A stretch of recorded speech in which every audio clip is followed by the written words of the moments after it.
Well, Rob Gill was on scene for Sierra Wave Media, and Bennett Kessler filed this report.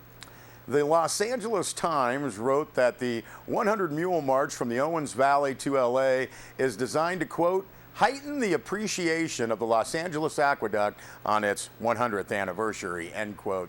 Local appreciation for the aqueduct remains absent. The director of the Mule March has said she hopes to raise awareness in Los Angeles about where the city's water originates.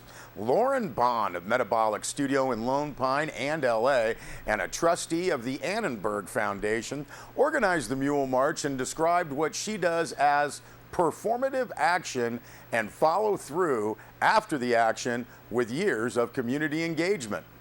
No other details were available.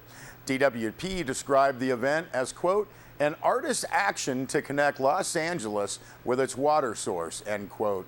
Now, local residents weren't sure what to think, although some were willing to hope that Bond's efforts might make a difference. Bond had also said that the mules are taking sapling cottonwoods from the Sierra, where thousands of trees have died due to DWP's surface water diversion and groundwater pumping, to a plant in a project involving the LA River. Now, while the march may briefly raise awareness in LA about where its water comes from, more than a few in the eastern Sierra are painfully aware of it, with ongoing disputes over the long-term water agreement in Inyo, fights over Owens Dry Lake, and Mammoth still smarting from DWP's attacks on its long-held water rights.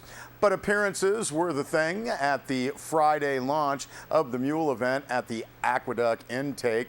DWP offered up a plaque in honor of the 100th anniversary. Inyo supervisors Linda Arcularius, Mark Tillemans, and Matt Kingsley were there.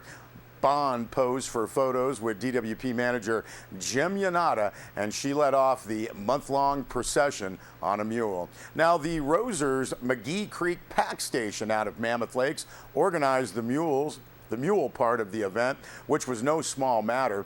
Jennifer Roser had pointed out that the march has been a big economic boost to the eastern Sierra. Here's DWP's Jim Yanata, LA Deputy Mayor Doan Liu, and Inyo County's Supervisor Linda Arcularius with the plaque dedication last Friday.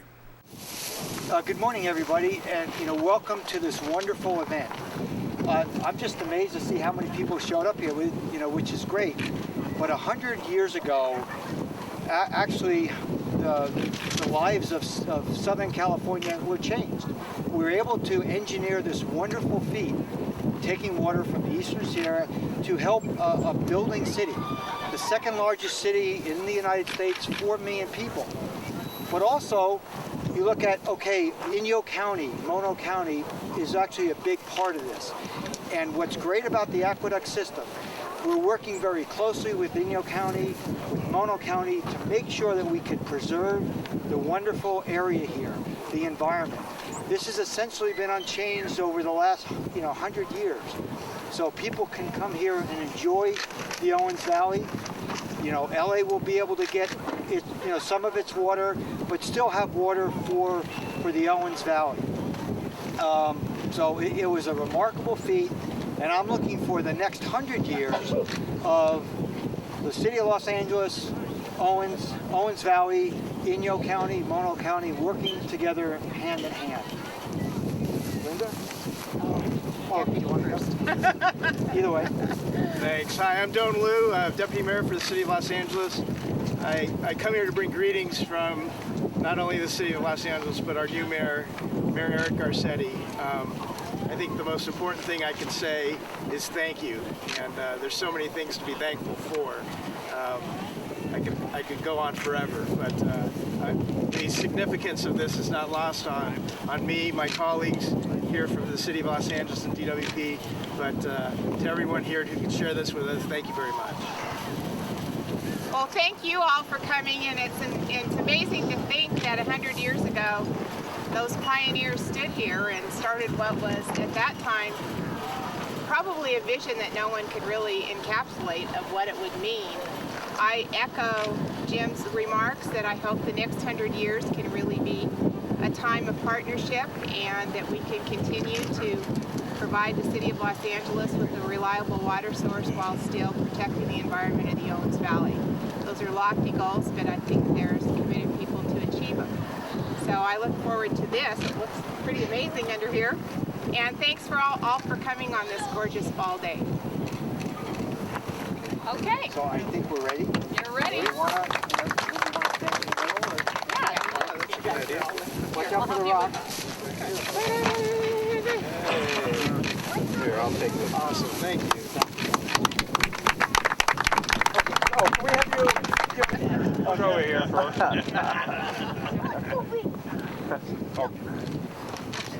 Okay, look over here. All these folks here. Your left. Nice people there. Big smile for them. How you doing? Keep smiling. Yeah, we're looking good, looking good. Okay. Over here, look at Gary Leonard. Take my picture, Gary. Look up. Okay, right over here. Well, CRA Media's Rob Gill again on scene, and he will have more on this event in Wednesday's broadcast. Well, Bennett Kessler filed this report. Over the years, detailed plans for a remake of Mammoth Lakes Main Street have evolved with the hope of creating a different image upon entering the town. Officials gave it another go recently and hired Winter & Company Urban Design and Planning Studio. Norrie Winter went through the current plans for Main Street, which sound attractive but have no obvious method of funding. Mr. Winter described an attractive project with a landscaped median down the middle of Main Street, on-street parking, a bike lane, sidewalks, and landscaped strips, and outdoor venues for businesses, some of which would relocate right up to the front of the street.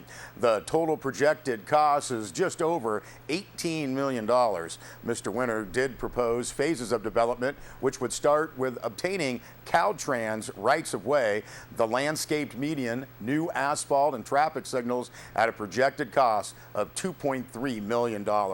The pedestrian bike zone and other development would come in at around $5.2 million. Business redevelopment and utility location was listed at $2.7 million. So how to pay for all this? Mr. Winter suggested a bond issue, some grants, development impact fees, funds from existing tax measures, and the new Tourism Business Improvement District money. He added the possibility of an infrastructure finance district and parking district. Later, Councilman Matthew Lehman said that the bond issues and T-bid funds are not really available for a Main Street makeover. Grants are very limited too. Now, no one could dispute Mr. Winter's assertion that the current Main Street is basically a thoroughfare that does not invite walking.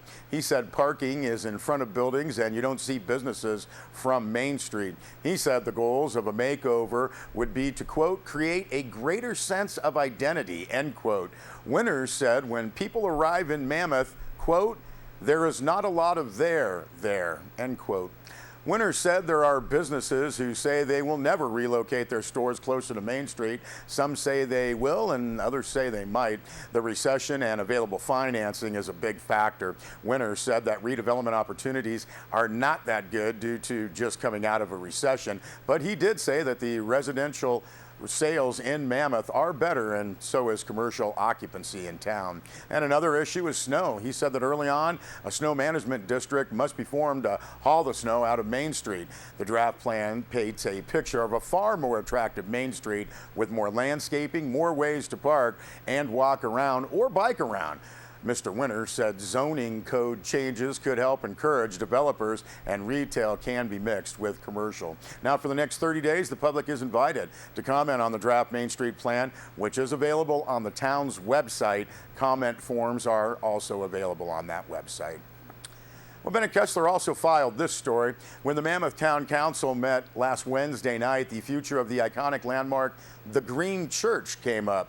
Dan Dawson, director of the Valentine Reserve and Sierra Nevada Aquatic Research Lab, SNARL, works for the University of California, which bought the Green Church in 1987. Now, since then, issues with Mammoth Yosemite Airport have caused the university to think about transferring the church to someone else. Dawson explained to the council that a 2001 proposal to expand the airport included expansion of what's called the Runway Protection Zone, which takes in the Green Church at the corner of Highway Highway 395 and Benton Crossing Road. Now, one of the rules prohibits public assembly, the only use for the Green Church. Back then, Dawson had negotiated with the town for money to build a replacement for the church. Of course, airport expansion was scrapped, but Dawson said the potential for future impacts has not gone away.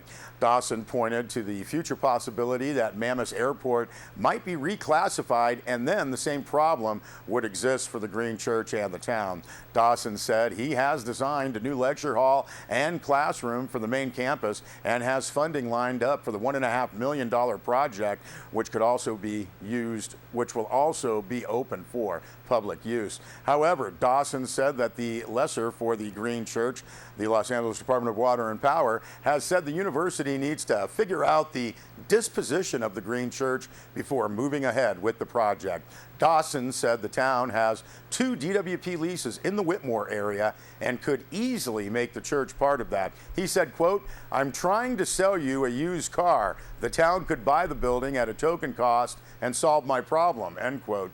Dawson said it would also solve Mammoth's future problem when the airport expands. Now, town manager Dan Holler said he needs more detail, and we'll get that together to bring back for an agenda item in December. Dawson pointed out that it would, quote, "likely be a political nightmare if we have to tear down the Green Church, which has become a local landmark," end quote.